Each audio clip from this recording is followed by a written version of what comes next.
Scientists are digitally unrolling ancient Roman curse tablets, and we're finding out that people from 2,000 years ago are just as petty as we are now. Welcome to the Goodish News channel. I'm Ashley, and instead of the usual depressing news cycle, I bring you stories that may not always be great, but they probably won't completely ruin your day.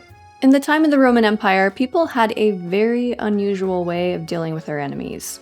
There were no customer service hotlines or Yelp reviews, so they did the next best thing. They cursed those who had wronged them. You know how when you're upset about something, people say it's healthy to write it down, crumple up the paper, throw it away, and forget about it and move on? Well, Romans did the same thing. To a certain extent. They would take sheets of lead, sounds safe and might explain a lot, write down their grievances, and ask the gods to smite their offenders. This could be someone who had stolen from them, captured the attention of a love interest, maybe they were a business rival, or someone they simply just didn't like. The person writing the curse might ask for the target to become sick, lose money, fail in court, lose a competition, or suffer physically until they had fixed the problem that had caused the curse in the first place. It didn't take much for a Roman to call on Mars, the god of war, to come and ruin your day. Once the curse had been written down on the lead, it was rolled up and then buried in a tomb or thrown into a well, or some other place that was believed to be connected to supernatural powers or the underworld. The belief was that the spirits could carry out the curse on the intended target. It seems that curse tablets were a pretty common practice because archaeologists find them pretty frequently. One recent example comes from Orléans, France, where researchers found 21 Roman curse tablets that had been buried in an ancient necropolis, which is just a fancy cemetery. Some of these tablets were so fragile they couldn't be unrolled without destroying the lead. So scientists have been using advanced imaging techniques to scan the metal and digitally unroll them. And now researchers can read the Roman equivalent to Regina George's burn book.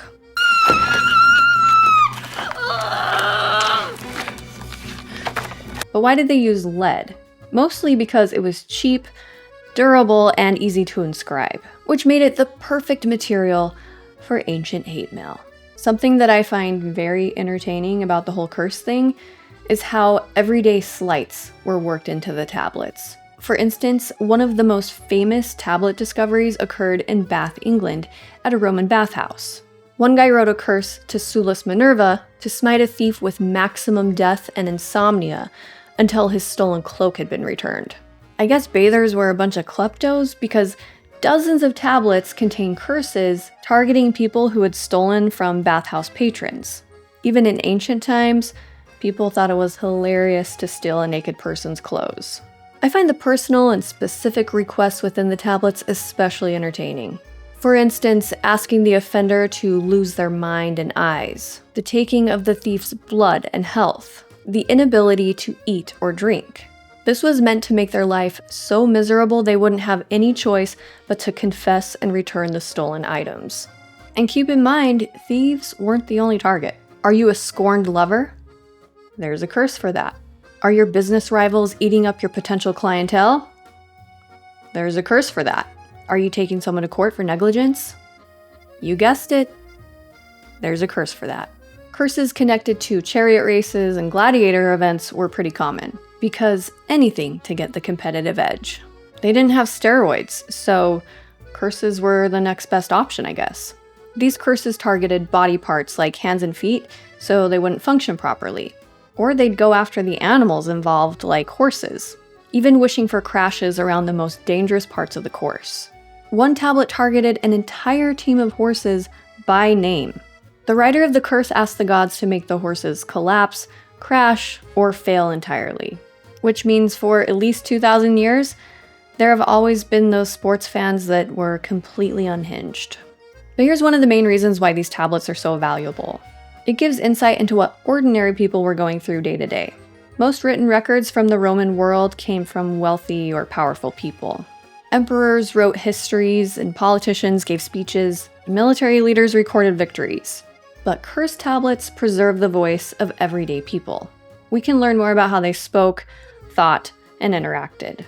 Some historians think that professional curse writers were a thing. Not everyone in the Roman world could read or write, at least not well, so they needed someone to do the dirty work for them.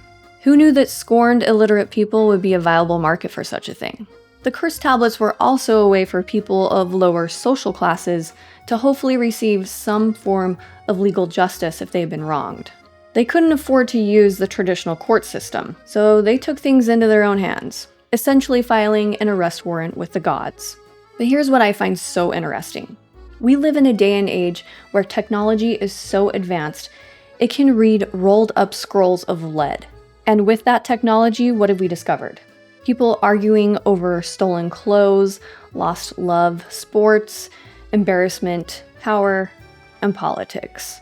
In other words, the same kinds of things that people get upset about today.